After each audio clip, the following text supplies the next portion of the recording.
निका कल हुआ पड़ेरा दिन दिन जोत सवाई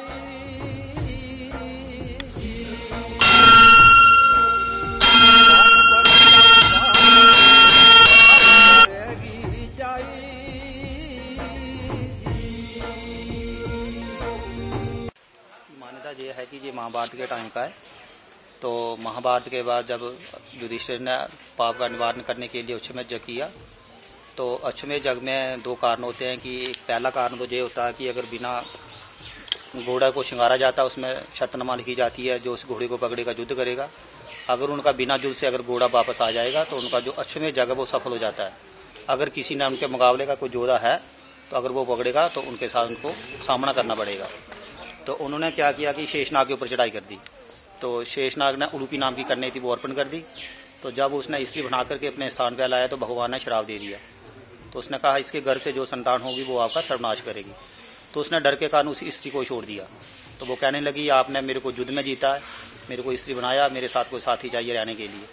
तो चित्रांगदा थी, वो गंधर्वों की लड़की थी। तो यहाँ मनवाल के साथ बभौर नाम, प्राचीन नाम उसका बभौर है। तो वहाँ उन्होंने रहना शुरू कर दिया।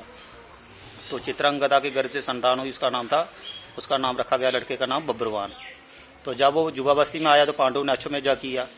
तो अश्वमेध यज्ञ में घोड़े को श्रृंगारा, तो विधि पूर्व के साथ उसकी पूजन किया, तो उस घोड़े को छोड़ दिया। तो उसी के लड़के ने, वो उसका नाम था बब्रुवान, उसने उसको पकड़ लिया। तो जब पकड़ करके माता के पास चला गया तो माता ने कहा कि ये अश्वमेध का घोड़ा है, तो आपने बड़ा गलत किया, आप ऐसा करो कि पिता के पास जाकर के माफी मांगो कि मुझे ज्ञान नहीं था, तो मैंने ये अज्ञानता के कारण आपका घोड़ा पकड़ा, मैं आपका घोड़ा वापस देने आया हूँ। तो उसने उसको स्वीकार नहीं किया। तो उसने कहा बेश्वा जास्तंग नहीं ममसुतो, तो किसी बेश्वा की संतान है, क्षत्रिय पुत्र की संतान नहीं हो सकती, हमारी संतान नहीं हो सकती है। अगर तुझे ज्ञान था कि अर्जुन मेरे पिता, तुझे पकड़ना नहीं था, अगर पकड़ा फिर हमारे साथ युद्ध करना पड़ेगा। तो इसी बला के साथ खून नाम है, वहाँ उसकी अक्षु सेना गर्क कर दी। तो बाप और बेटे का युद्ध हुआ, अर्जुन और बब्रुवान का। तो उसने उसका शीश काट लिया। तो शीश काट करके जब माता के पास चला गया तो माता ने विलाप किया, उसने रोना धोना शुरू कर दिया। तो उसने कहा अब मुझे जिंदा रहने का कोई शौक नहीं है, अब ऐसा करते हैं कि परिवार सहित हम चिता बना करके भस्म हो जाएंगे। तो पुंडरीक नाम का ईशेश्वर सर्प था, तो वो मनुष्य के रूप में रहता था। तो वो उन दोनों कन्याओं की रक्षा करता था। उसने उपाय बताया। उसने कहा कि अगर दिन चढ़ने से पहले शेषनाग के पास अमृत है तो अगर वो आप ला सकते हैं तब जाके ये जिंदा हो सकता है। तो जब वो शेषनाग के पास चला गया तो उसने साफ इनकार कर दिया। उसने कहा ये मृत्यु लोक से हमारा जीवन है, तो मृत्यु लोक से ये वापस नहीं आएगी, बाकी हीरे ज्वारा था वो आप ले सकते हैं। तो उस लड़के ने सोचा कि इनके साथ युद्ध करूंगा, हो सकता है कि युद्ध में सूर्य उदय हो जाएगा। तो उसने क्या किया कि मधु के बाण छोड़े, संतों की वर्षा बरसाई, ऐसी सुगंधी से मोहित हो गए। तो मणि लेकर के जहाँ आ गए तो उसके पास समय काफ़ी बचा था। तो उस लड़के ने सोचा अगर विश्राम करूंगा, हो सकता है विश्राम में नींद आ जाएगी, तो अपना अंतर ध्यान हो गए वो संध्या पूजा पाठ में।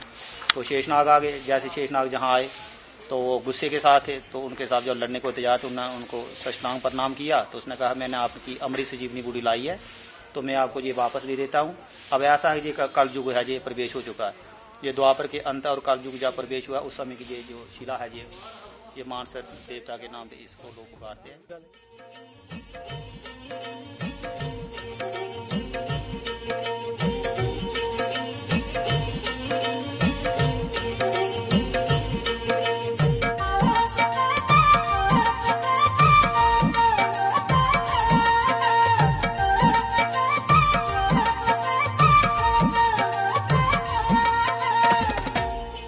साड़ा जम्मू एक डोगरे दा शहर जी, जिथे रोंदी